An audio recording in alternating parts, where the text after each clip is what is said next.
Hey everyone, in this video I will tell you how you can copy a game on Roblox. So for that, just open your Roblox website on your PC or laptop or search for roblox.com/home.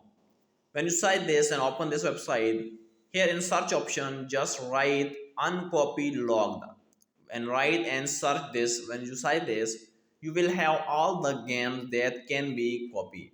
So you can copy any game from these games. So just choose your game and open that game. When you open any game, here you can see just in front of the game name there are three dots. Click on these three dots and click on this edit in studio.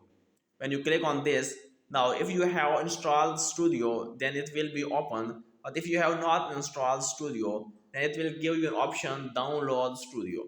So simply you will click on this download studio and then you can edit your game in your studio or you can play a game by your own.